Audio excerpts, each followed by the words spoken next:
Pemirsa, kita masih di Indonesia Lawyers Club. Saya mau ke pengacara Arsad. Tapi sebelumnya saya mau mohon maaf sama Jenderal Boy Rapli. Soalnya Jenderal Boy yang kami selalu minta pasang badan setiap ada kasus di Polri. Jadi sambungannya alamatnya kayak Pak Boy. Beliau ini media darling. Nah, jadi beliau pun selalu usahakan untuk hadir terus.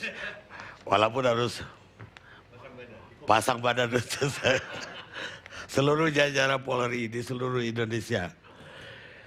Sekarang saya pengacara dari Arsad, dalam hal ini Ibu Irfan Fahmi, Ibunda Arsad, Ibu Mursida, kalau memang kurang sehat, saya persilakan untuk pulang duluan. Silakan Irfan Fahmi, pengacara Arsad, ada tanggapan Anda apa terhadap pelapor dan juga Polri? Baik, makasih Bang. Langsung aja tanggapan ya. Soal bahwa seolah-olah tadi dikatakan bahwa ada Pak Jokowi tidak mengundang. Tapi memang faktanya Pak Jokowi lah yang mengundang, Bang. Gimana? Tadi dikatakan bahwa Pak Jokowi yang tidak mengundang. Ibu tidak mengundang, iya, ibu tidak mengundang ini. ibu. Ya, benar. Seolah-olah ibu datang sendiri, inisiatif sendiri kita, tidak. Faktanya bahwa memang ibu yang diundang, kita yang diundang datang ke istana. Diundangnya tertulis atau lisan? Prosesnya begini dari awal, Bang. Ketika kasus ini naik ya, maaf, ketika saya ketemu hari Senin datang ke Mabes, saya ketemu dengan penyidik, saya ketemu dengan Arsad gitu. Dapat informasi yang fix bahwa ternyata memang Arsad adalah dituduh melakukan penghinaan terhadap Bapak Jokowi. Dan dalam hal ini Bapak Jokowi sebagai korban dapat informasi bahwa ternyata sudah di BAP. Nah, saat itulah saya terbersit bahwa ini diupayakan bagaimana keluarga atau ibu dan tersangka bisa meminta maaf pada Pak Jokowi langsung. Bisa dan kemudian mendapatkan pemberian maaf dari Pak Jokowi. Nah, dari situlah kemudian saya kontak teman-teman saya sesama aktivis 98 untuk bagaimana supaya bisa diterima. Iya, diterima dengan Pak Jokowi. Nah, Bapak Jokowi kan Bapak kan lagi sedang di luar kan, sedang di Sinabung waktu itu. Nah, akhirnya baru kesempatan di apa namanya, dengan upaya bantuan teman saya ya juga dari tim non litigasi kita ini, akhirnya kemudian di hari Sabtu lah kemudian kita diminta, dapat kabar jam 11 siang diminta untuk datang ke istana pada jam 2 siang, dan kemudian jam 2:30 terjadi pertemuan langsung eksklusif dari kedua orang tua Arsad dengan Bapak dan Ibu Iriana. Dapat pemberitahuan itu lewat telepon? Lewat telepon dari staf istana kepada teman saya. Dan ditentukan jamnya jam berapa? Iya, tentukan. Jadi bukan ibu yang ujung-ujung dengan Bapak? Bukan, tentu kami nggak mau mengajak ibu ini mengemis apa sampai ke istana tanpa ada pintu terbuka di istana. Tentu kami nggak mungkin begitu. Terus apa lagi yang Anda keberatan? Terus yang kedua ya soal Arsad cerdas. Saya kira kalau Arsad ini kalau dibilang cerdas, saya pertanyakan Bang. Arsad ini justru menurut saya nggak cerdas. Kenapa? Karena dia menganggah konten-konten itu di akun Facebook yang terbuka. Di akun Facebook yang real name. Dia bukan akun Facebooknya, bukan Facebook akun anonim. Sama-sama kita tahu bahwa konten-konten yang kita sebut dengan istilah meme-meme itu di dalam masa Pilpres itu dipostingkan rata-rata oleh akun-akun anonim. Ini akunnya Facebooknya Arsad bukan akun anonim. Ada foto dia, ada foto sama ponakan masih kecil-kecil, ada teman-teman pengajiannya, ada keluarganya. Jadi kalau ditanyakan apakah Arsad cerdas, saya mempertanyakan justru ini dia tidak sampai ke situ Bang. Gitu. Mungkin yang dimaksud oleh Henry tadi cerdas, tutur bahasanya, struktur bahasa, udah jawabannya. Oh ya, oke. Bukan dari anonim dan tidak anonim. Kemudian soal saya kira Arsad dan keluarga tetap menghormati proses hukum ya. Namun kami juga kalau kita punya gagasan-gagasan mengenai restoratif justice, restoratif justice, semestinya proses di hari Sabtu itu bisa dikatakan sebagai telah terjadi peristiwa restoratif justice. Kalau memang itu menjadi gagasan yang ideal, menurut saya perkara ini bisa diselesaikan dengan restoratif justice tadi itu. Saya kira itu. Ya, tapi kalau restoratif justice yang kehendaki, Pak Jokowi harus, sebetulnya Pak Jokowi nggak ada pengaduannya, tapi mungkin dia mencabut kembali BAP-nya, mungkin baru bisa begitu. Ya, memang kalau hukum acara konvensionalnya pasti begitu, Bang. Tapi kalau kita di dalam KUHAP yang selalu teman-teman saya bilang bahwa dalam RUU KUHAP yang baru itu juga proses pemaafan itu diatur dalam sistem pidana kita. Ya, harus ada formal dari Pak Jokowi bahwa dia memaafkan kepada Polri. Iya, mekanismenya memang begitu. Tetapi kalau misalnya kita sepakat bahwa gagasan-gagasan bahwa bagaimana sistem pidana kita terjadi bisa diterapkan restoratif justice, mestinya kita bisa terapkan. Dan ini kasus ini kan menjadi kasus yang saya kira kiblat bagaimana restoratif justice bisa diterapkan pada masa depan sistem pidana kita, Bang. Ya, tapi repot juga polisi kalau nggak ada formil terus aja salam-salaman di istana ditafsirkan bahwa udah selesai gitu. Ya, ini kan harapan dan sebuah teori. Tapi pertanyaannya bukan itu sebenarnya. Dia kan tidak hanya dituduh pencemaran nama baik, tapi juga pornografi. Dan pornografi itu delik umum. Artinya polisi bisa bertindak tanpa laporan siapapun juga. Makanya pertanyaan saya tadi kepada Polri, kenapa hanya ini yang ditindak? Toh ribuan jutaan. Internet, Facebook, yang porno juga. Tapi apapun juga tidak bisa jadi pemaaf untuk sebuah pidana yang umum, yang bukan keladelik. Iya. Kalau kita lihat, Bang, itu kan juga sebenarnya bersinggungan dengan pasal 27 ayat 1 Undang-Undang ITE, Bang. Jadi terhadap perbuatan yang sama itu bisa juga dituntut dengan pasal ITE, Bang. Nah, kalau misalnya ini kan misalnya ancaman, Bang, ya. Ancaman ITE itu lebih maksimal 6 tahun dan ancaman pornografi 12 tahun. Jadi kalau dalam konstruksi ini menurut saya sebenarnya dipilihlah yang paling teringan, yaitu Undang-Undang ITE mestinya. Dipilih yang 6 tahun. Ya, saya kira pihak kejaksaan ya harusnya memang memilih ancaman yang teringan untuk dua ancaman yang sifatnya alternatif. Iya. Dari Polri ada yang perlu tanggapin?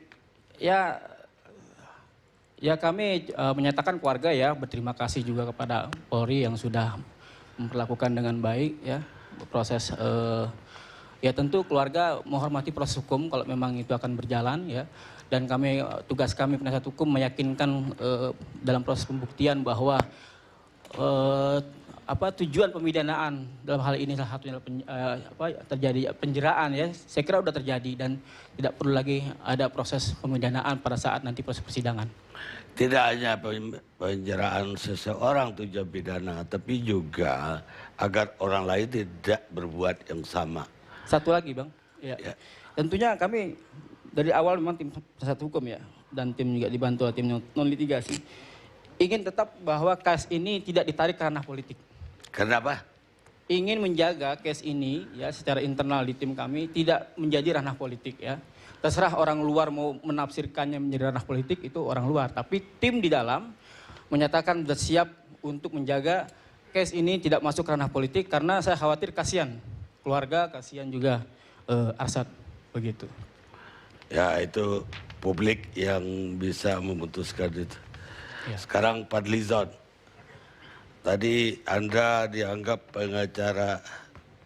tim pengacara dari Jokowi JK, Anda itu mengintervensi ketika datang ke kepolisian supaya ditahan di luar. Itu tidak kan abuse of power.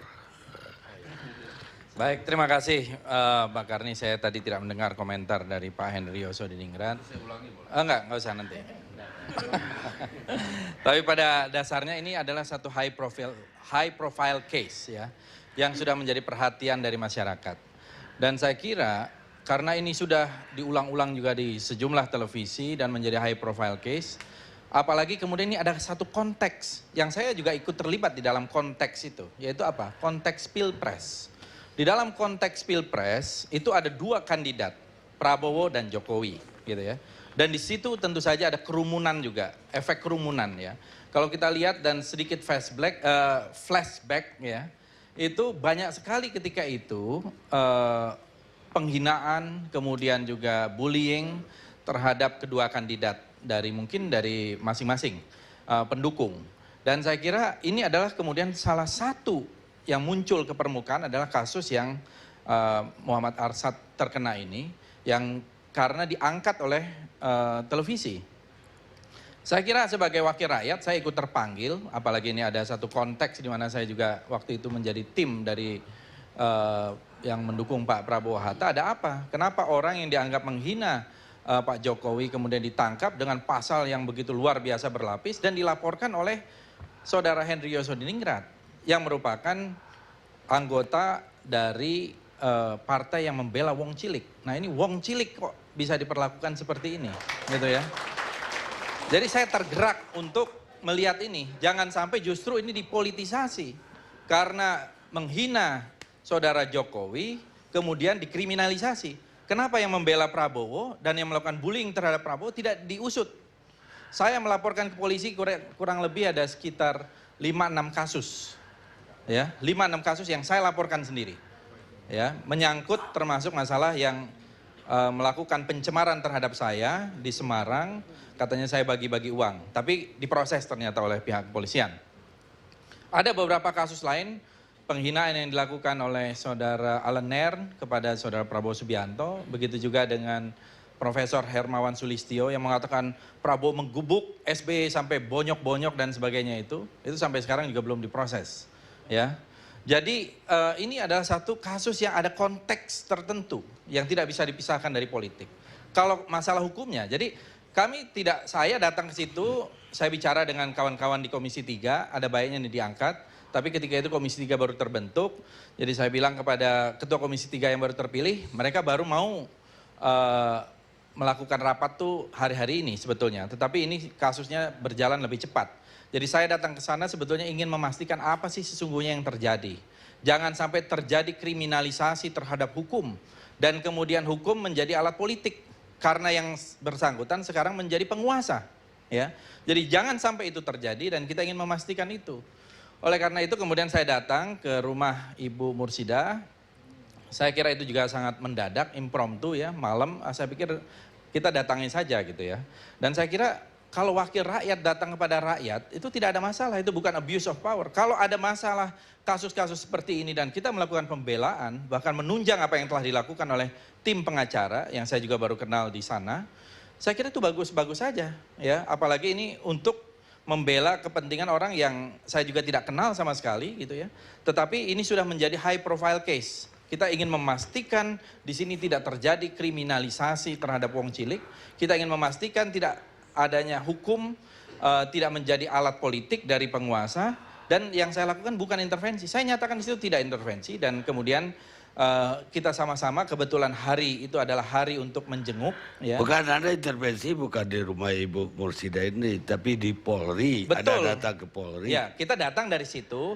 Ada hari menjenguk, datang. Kebetulan Ibu Mursida mau ke sana, saya juga datang ke sana sekaligus mau menanyakan beberapa kasus saya. Ya, jadi saya datang ke sana apa yang terjadi, kemudian diterima di ruang kepolisian di Kabar Eskrim, ketemu dengan saudara Arsad, baru pertama kali saya juga surprise, oh ternyata anaknya seperti anak kecil gitu ya. Terus apa yang kamu lakukan? Kemudian saya lihat gambar-gambar dan sebagainya. Dan permintaan dari pengacara ketika itu saya kira juga masuk dalam koridor hukum, yaitu penangguhan penahanan. Karena kasus-kasus seperti ini jumlahnya ribuan. Ya, sekali lagi ribuan dalam konteks Pilpres. Kalau kita mau menegakkan hukum, ya harusnya sebanyak-banyak itu juga. Ya tapi kalau yang lain nggak mengadu ya nggak bisa diapa-apain. Ya dalam hal ini saya mengadu. ya, saya mengadukan kasus saya, ada 5-6 kasus, saya mengadu, saya langsung mengadukan dan saya sendiri yang langsung, dan saya sudah di BAP, ya, jadi saya langsung mengadukan, bukan saya tidak mengadukan, tetapi tidak secepat ini. Ternyata saya baru dengar ini dari pengacara, ini adalah permintaan dari mungkin Pak Jokowi sendiri melakukan dan sudah dilakukan oleh BAP, ternyata lebih cepat gitu.